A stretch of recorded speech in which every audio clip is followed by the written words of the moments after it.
Olá pessoal, sejam bem-vindos ao nosso treinamento de telemedicina veterinária. Hoje vamos dar continuidade a modalidades de telemedicina.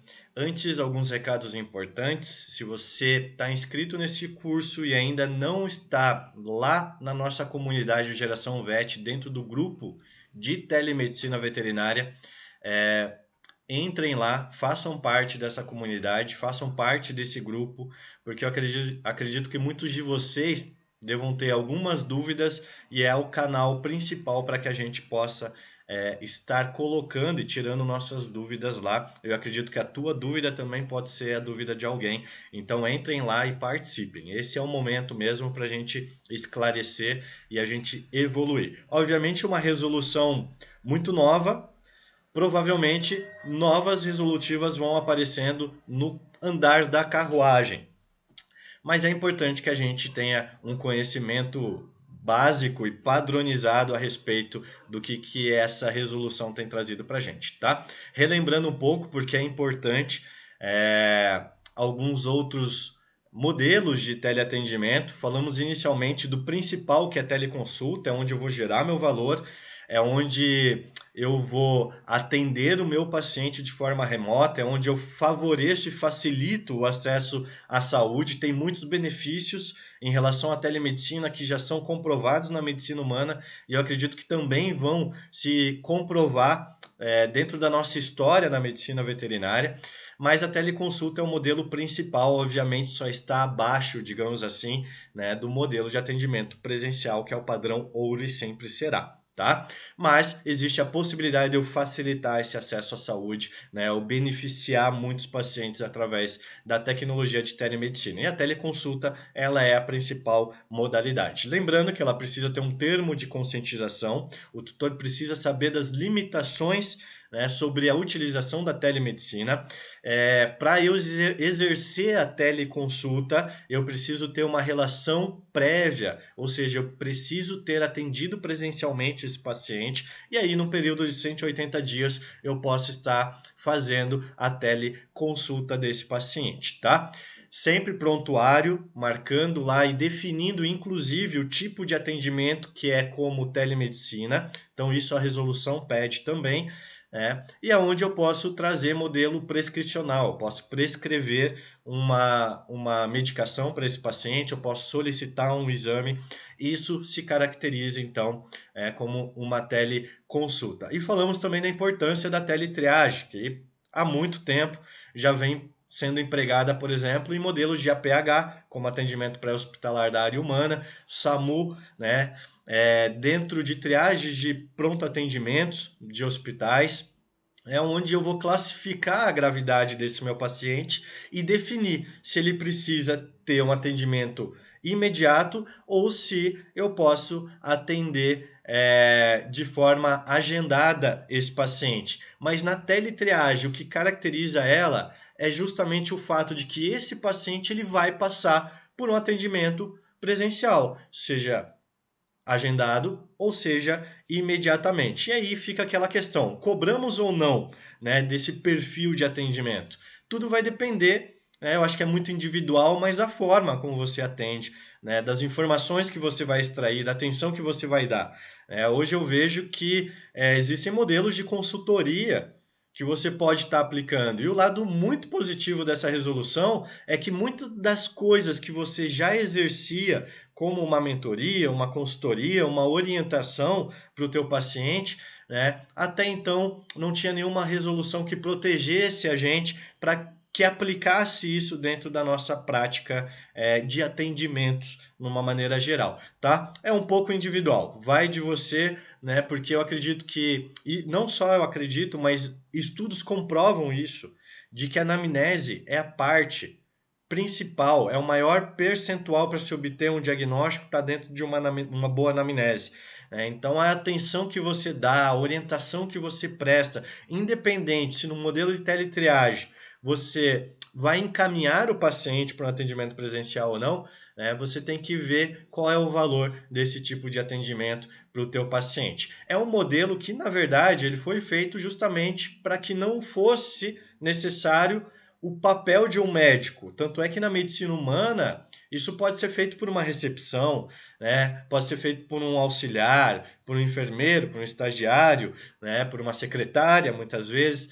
Então, onde eu vou extrair algumas informações clínicas desse nosso paciente e direcionar ele numa fila, se ele precisa, se ele tem mais chances de, ou mais riscos, né, de descompensar ou não, se ele tem prioridades numa fila de atendimento ou não. Mas também hoje a gente vê muitos aplicativos direcionados ao tutor. Essas facilidades, gente, às vezes a gente pode ver um lado negativo, mas tem um lado muito positivo, onde o tutor pode colocar algumas características através de um sistema que vai pegar essas informações, seja por inteligência artificial ou algoritmos, né, e vai definir se aquele paciente, olha, com esses sinais é importante você seguir para um médico mesmo, procurar. Inclusive, a gente tem uma plataforma da medicina veterinária que hoje faz esse tipo de triagem, não só para o tutor, mas para auxiliar também o médico veterinário. Né? Se vocês ainda não conhecem, zoe.pet, né? E lá tem um monte de informações. Se quiserem saber mais dessa ferramenta para aplicar dentro da rotina de vocês, né? Dentro do WhatsApp de vocês, inclusive, ou dentro do site de vocês, fala comigo, me procura, né, daniel.r.cooper, né, ou diretamente através do Geração Vet, né, no meu perfil vocês podem estar se comunicando comigo, tá bom? Mas a teletriagem também é um modelo importantíssimo, a grande questão é que a gente não vai prescrever. E outra pergunta, né, que me fizeram e eu já quero esclarecer essa dúvida. O cliente ele tem que estar ciente quando é uma teletriagem, porque a teletriagem até então, ela pode ser feita, por exemplo, por outros profissionais que não sejam veterinários. Eu acredito que como a resolução é muito nova, gente, eu não adaptaria isso dentro do meu hospital para que uma secretária fizesse ou para que um auxiliar fizesse, né? Eu acredito que isso pode ter uma margenzinha de erro, mesmo com a utilização de alguns sistemas, né, que vão auxiliando nessa triagem. Por exemplo, dentro de uma das minhas empresas, a gente tem um auxiliar de regulação médica, né, que faz muitas vezes a triagem. Essa peça de auxiliar de regulação médica, na verdade, ela é feita por um médico veterinário, mas na medicina humana não. Né? Um técnico onde, através de um sistema, esse sistema vai auxiliar nessa triagem do paciente. Nesse primeiro momento, gente, não fica aí a minha indicação para que essa triagem possa ser feita por outras pessoas. Né? No meu ponto de vista, ela é um atendimento e que esse atendimento ele pode variar. Eu não vou prescrever, o cliente tem que estar ciente, gente, de que eu posso variar de um tipo de modalidade para outra, no ato do meu teleatendimento. Puxa, Daniel, mas como assim se eu tenho que ter ciência prévia? A ciência prévia é de que é uma telemedicina e não necessariamente de um perfil de atendimento. É importante que ele saiba o tipo de atendimento, mas ele tem que estar ciente, gente, que se você está... A resolução não deixa claro isso, mas pense na seguinte situação. Um cliente fez um agendamento através de uma plataforma ou através da recepção do teu hospital de uma teleconsulta. Ela quer uma teleconsulta, tinha RP-VAR prévia, consultar tudo certinho para fazer lá a teleconsulta. De repente, no ato do teu atendimento, ela começa a passar informações do paciente que você pense, nossa, esse paciente precisa de atendimento presencial, ele está correndo risco. Você não concorda que nesse ato de teleconsulta você está transformando uma teletriagem, direcionando o teu paciente? Abre margem, gente, para a gente pensar em inúmeras possibilidades, mas o intuito não é complicar as coisas. O intuito é facilitar. O que você está aprendendo aqui é sobre telemedicina e que dentro dela existem algumas considerações. Essas são baseadas em situações onde você vai ter um perfil diferente de atendimento para cada paciente.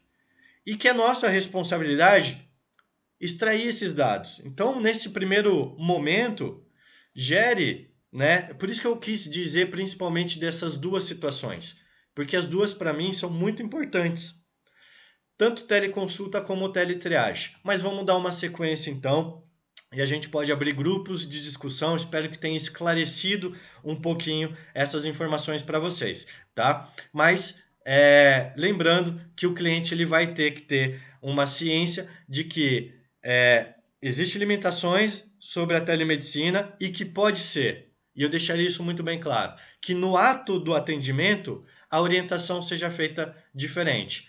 Mas a teletriagem ela veio dentro da resolução porque até então a classificação dela, a categoria dela, a forma como ela é aplicada, era para regulamentar principalmente esses sistemas de APH ou esses aplicativos que faziam auxílio de triagem para o paciente. Só que a gente está implementando isso dentro de um modelo de um mercado que é um pouquinho diferente da medicina humana, que é o mercado veterinário.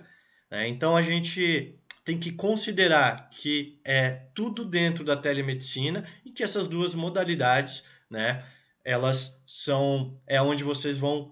Eu colocaria a peça principal, o profissional mesmo, à frente dessa teletriagem. Teleconsulta não tem nem o que dizer. Teleconsulta é o médico veterinário mesmo, né? E teletriagem é médico veterinário também. A única condição é que a gente não vai prescrever e se o cliente assinou o termo de ciência, ele está ciente. Você pode reforçar isso no momento do teu atendimento, tá bom? Vamos falar agora então de uma outra modalidade. A partir de agora, ele começa a ficar um pouco mais tranquilo o entendimento, né? Vamos ver se a gente fecha isso ao longo do dia, mas vamos falar agora sobre a teleorientação. Então vamos lá, o que é a teleorientação? Nada mais é, pessoal, daquilo que você já faz há muito tempo, através de orientações telefônicas, através do WhatsApp para o teu cliente, só que agora isso está validado dentro de uma resolução, né? Podemos ficar um pouco mais tranquilo em prestar um auxílio para o meu paciente de forma remota, né? Até então não existia nenhuma lei, nenhuma resolução que amparasse, né, que essas informações poderiam ser colocadas. Porém, quando vem uma resolução que valida algo que é muito positivo, nunca se esqueça de que existem outras leis por trás. E uma delas é: você precisa continuar documentando tudo que é informação com o teu paciente. E no meu ponto de vista, o WhatsApp não é um modelo de registro ideal, né? Prontuários eletrônicos. Eu não tenho prontuário eletrônico ainda, um sistema. Fala comigo lá, através dos canais que a gente já conversou, que eu tenho opções aí para você poder implementar também, mas tem que estar documentado. E mais uma vez, tudo que for baseado em telemedicina tem que estar lá descrito no teu prontuário eletrônico, né, que registrado a informação de que aquela orientação, aquela teleconsulta, aquela teletriagem, né, está baseado no modelo de telemedicina, que foi feito de forma remota, tá? Termo de conscientização sempre, tá certo, pessoal? Só que nessa teleorientação eu não vou prescrever. E lembra que a gente falou de que existe a possibilidade de eu estar dentro de num teleatendimento, numa modalidade de teleconsulta e migrar para uma teletriagem, né? A mesma coisa acontece aqui na teleorientação.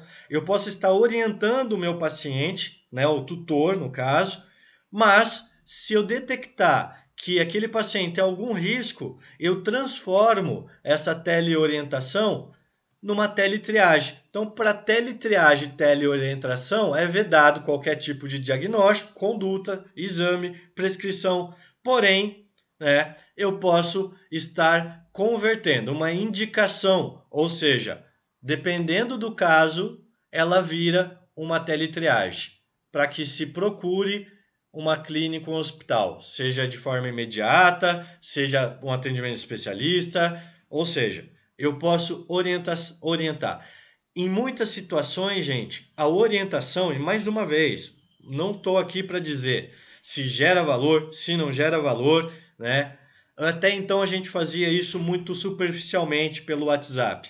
Hoje, a resolução traz a possibilidade da gente profissionalizar essas informações, profissionalizar um conhecimento que às vezes a gente ia entregando, tá?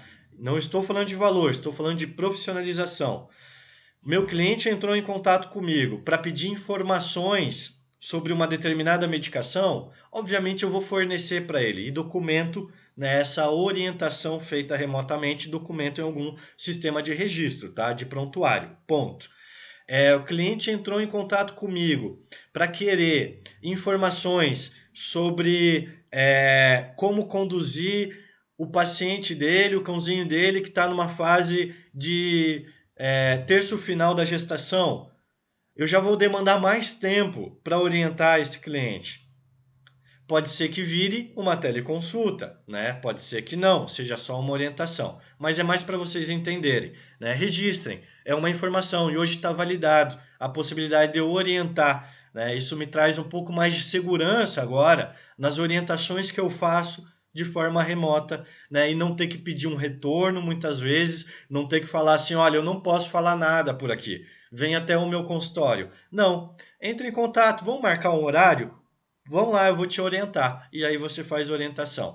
Termo de conscientização, cliente ciente, que aquilo vai ser uma orientação e que se eventualmente precisar de uma medicação, alguma coisa assim, você vai converter aquilo numa teleconsulta, né? O mais importante é que você, para fazer teleconsulta, tem que saber que você atendeu esse paciente previamente, né, de forma presencial, tá? A próxima modalidade, vamos lá.